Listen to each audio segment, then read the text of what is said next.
Bonjour et bienvenue à Numérique, l'émission numérique de Québec. Je suis Marie-Hélène Raymond. Et je suis Céline Delval. Et aujourd'hui à l'émission, on vous fait découvrir un tas d'outils connectés conçus à Québec qui simplifient vraiment notre vie.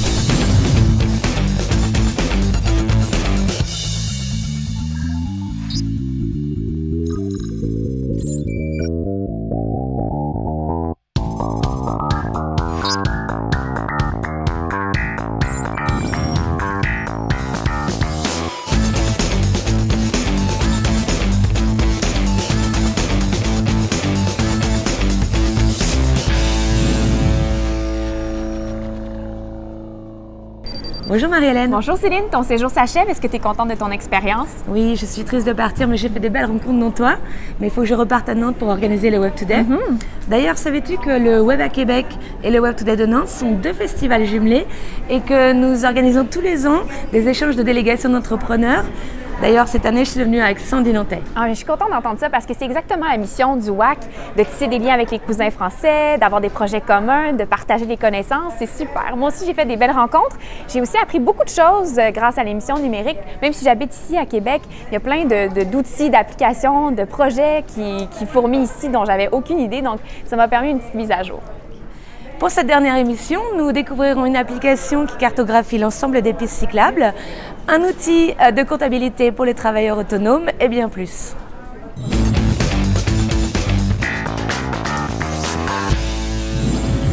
Je suis en compagnie de Michel Demorège, directeur des communications et du marketing au réseau de transport de la capitale, qui vient récemment de lancer son application Nomade.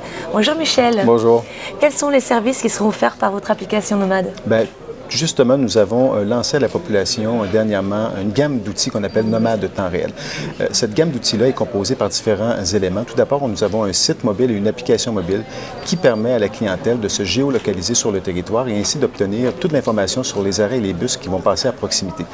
Ainsi, la clientèle peut naviguer dans l'application et aller chercher vraiment l'heure de passage en temps réel de l'autobus qu'ils attendent. En même temps, les gens vont pouvoir obtenir également de l'information sur des parcours particuliers, des perturbations de service, des détours, des retards.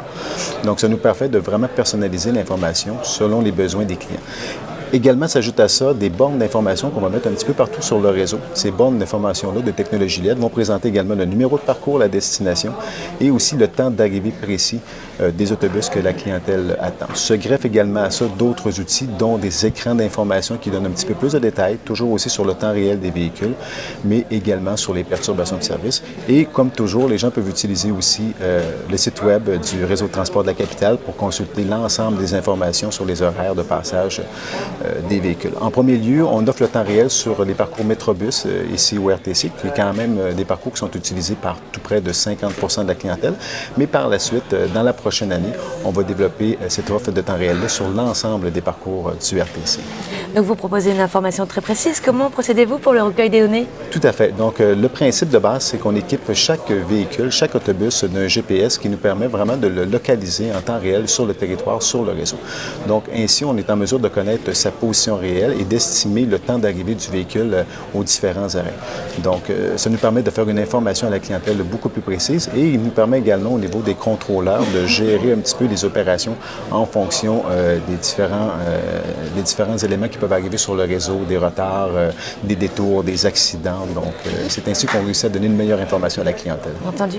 Vous prévoyez d'autres améliorations technologiques pour le réseau? Et tout à fait, même si on vient quand même de lancer dernièrement cette nouvelle gamme d'outils, il y a déjà une équipe en place qui réfléchit à d'autres fonctionnalités. On est aussi beaucoup à l'écoute des commentaires clients présentement sur nos réseaux sociaux qui testent l'application et qui la mettent à l'épreuve. Donc, on va cumuler toutes ces informations-là pour déjà commencer à travailler une deuxième version de Nomade de temps réel dans les prochains mois qui sera bonifiée et sûrement qui saura répondre mieux encore aux attentes de la clientèle. Très bien. Est-ce que vous espérez, avec ces nouveaux outils, attirer plus de Québécois à utiliser les transports en commun? Tout à fait. Ultimement, c'est un petit peu l'objectif, c'est qu'on veut quand même rendre la compréhension et l'utilisation du transport en commun de façon plus simple. On veut simplifier le tout. On sait que pour certaines personnes qui n'ont pas pris peut-être les transports en commun depuis plusieurs années, ça peut paraître un petit peu complexe. Avec l'ensemble de ce portefeuille d'outils-là, de Nomade temps réel, ça nous permet, je pense, de simplifier sa compréhension et surtout son utilisation et d'inciter des gens à peut-être passer à l'acte, donc à commencer à découvrir le transport en commun et ainsi se rendre compte qu'effectivement, ça peut être très pratique pour certains besoins de déplacement qu'on peut avoir. Parfait. Merci Michel d'avoir participé avec nous à ce lancement. J'espère que l'application permettra effectivement d'avoir plus de personnes qui prendront les transports en commun.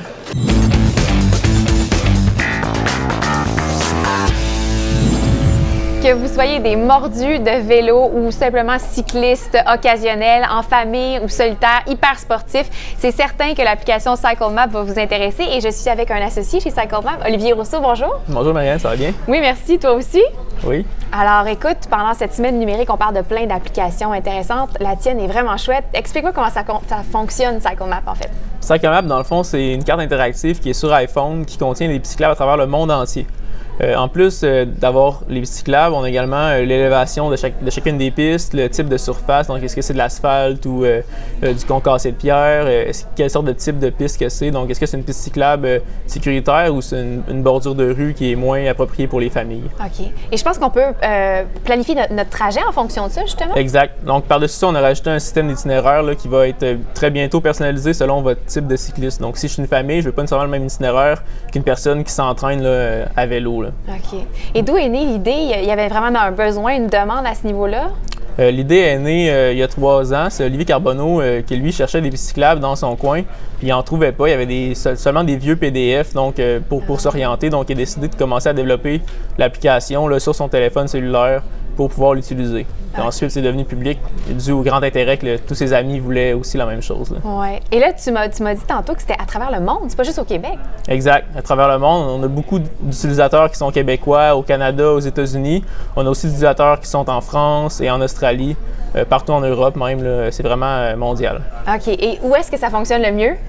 C'est sûr qu'au Québec, on est plus proche, donc c'est plus facile d'ajouter des pistes et de rester à jour, mais vraiment partout dans le monde, ça fonctionne très bien.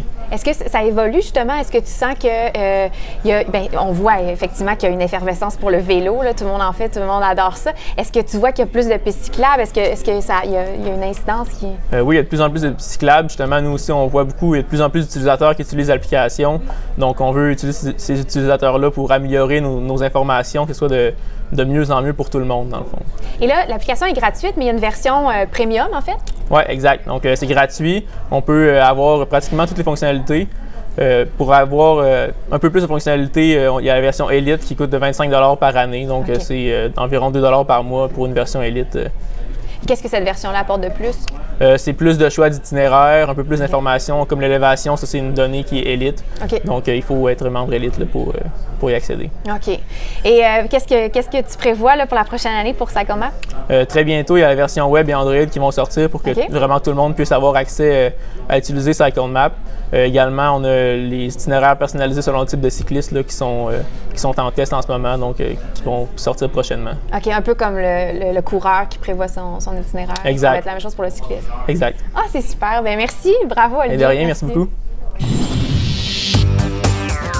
Il n'y a pas que le transport en commun qui bénéficie de la technologie, le transport automobile aussi.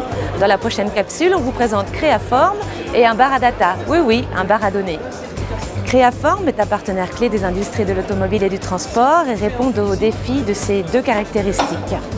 L'entreprise collabore avec de nombreux constructeurs automobiles tels Renault, Chrysler, Bombardier Transport, Bombardier Produits Récréatifs, Prévocar, Novabus et Mack Truck. Par ailleurs, leurs technologies de mesure 3D portables, comme le Handyscan 3D, peuvent servir à des applications telles que design, conception et rétro-ingénierie, prototypage, simulation, fabrication, contrôle qualité-inspection et conception pour le marché des pièces de rechange. OVH, déjà leader européen de services numériques à la demande, a poursuivi son développement nord-américain à Québec, dans le quartier Saint-Roch, où il a ouvert un centre de R&D. L'équipe de designers UX de Québec s'affaire à rendre les interfaces applicatives de l'univers de l'info nuagique simples et faciles d'utilisation pour les clients. Les bureaux d'OVH Québec incluent un bar à data qui permet notamment aux clients de transférer leurs données dans le cloud en quelques minutes et en toute convivialité. Aujourd'hui, la moyenne de données détenues par un particulier représente 1 à plusieurs centaines de gigas.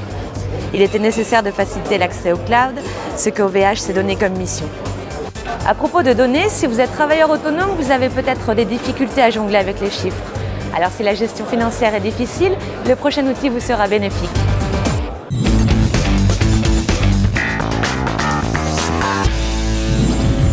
La vue d'un tableur Excel vous donne des frissons. Vous êtes travailleur autonome et vous avez besoin de gérer efficacement vos finances. C'est l'application Momenteo qu'il vous faut et j'ai Dominique Goulet avec moi pour en parler, fondateur et président chez Momenteo. Bienvenue. Merci. Qu'est-ce que c'est exactement Momenteo? Momenteo, en fait, c'est une solution complète de gestion pour les travailleurs autonomes. Ça gère autant la comptabilité, la facturation, donc tout ce qui est gestion des dépenses, gestion des déplacements, les reçus kilométriques, conserver tous ces documents-là pour collaborer avec votre comptable. Mais en plus de ça, ça offre une porte à votre comptable pour vous aider à collaborer puis bien gérer vos finances. OK. Donc toi, tu sais de quoi tu parles parce que tu étais toi-même travailleur autonome. Tu savais exactement ce qu'il fallait. Si tu avais besoin de ça. Tu as créé ton truc parce que tu en avais besoin. Oui, absolument. Bien, en fait, j'utilisais déjà des applications qui sont destinées aux PME.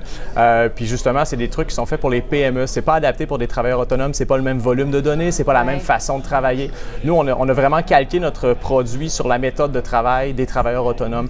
Donc, on présente des interfaces simples, intuitives, qui leur permettent de gérer leur quotidien exactement comme ils ont besoin de le faire avec un calendrier. C'est une interface qui est très simple, qui leur permet de prendre chaque opération en note, autant que ce soit des déplacements, que ce soit des dépenses ou du travail qui est fait. Quand vous avez développé ça, j'imagine que c'est important, justement, t'en parles, que ce soit facile d'utilisation, parce que c'est un peu la carence de tous ces gens-là qui sont hyper créatifs, mais qu'au niveau des finances, c'est plus difficile. Absolument. Puis en fait, oui, il y a ça, il y a le côté simple et facile, mais en plus de ça, il fallait avoir un apport psychologique. Comment est-ce qu'on peut imposer une discipline? Parce que le problème, c'est pas nécessairement la connaissance, c'est la discipline. De quelle façon est-ce qu'on peut amener ces gens-là à y aller plus régulièrement, à s'y intéresser? Donc, avec quelque chose qui est simple, qui est intuitif, mais aussi qui est beau, ça leur donne le goût de revenir à tous les jours. Puis c'est exactement ce qu'ils font. En fait, les gens l'utilisent quotidiennement. Ah, super. Et quel est le feedback, comme on dit en anglais, par rapport aux utilisateurs? Comment ils trouvent ça? Bien, aujourd'hui, la plupart nous écrivent pour dire que ça a changé leur vie de façon positive, quand même, il faut le dire. Oui. On a même des gens qui nous écrivent parfois pour nous dire que c'est vraiment dommage que ce soit que pour les travailleurs autonomes. Ils pensent fermer leur entreprise pour se lancer à leur compte. Mais d'ailleurs, il y a plusieurs travailleurs autonomes. Vous avez un grand marché, là? Absolument. Aujourd'hui, on est au Québec. Surtout, c'est le Château Fort. On commence à ouvrir vers l'Europe et les États-Unis.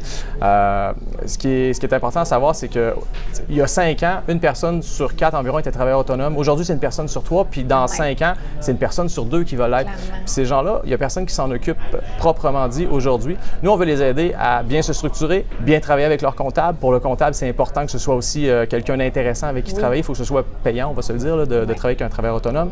Puis pour les entreprises aussi qui gèrent de plus en plus de travailleurs autonomes, de travailler efficacement avec eux, puis de bien faire la gestion de la comptabilité et des paiements par la suite. Exact. Tu parlais d'ouvrir les marchés. Vous êtes paru récemment dans le prestigieux Forbes quand même. Vous étiez cité dans un important palmarès? Oui, absolument. Puis non seulement on était cité, mais en plus de ça, à notre grand étonnement, on était numéro 1 dans ce palmarès-là, devant des entreprises qui ont 4500 employés. Donc pour nous, avec notre base d'employés de 6 personnes, c'était une belle réalisation pour nous. Puis justement, on est à la recherche de 3 personnes supplémentaires pour venir combler des postes d'ici 6 mois. C'est bon.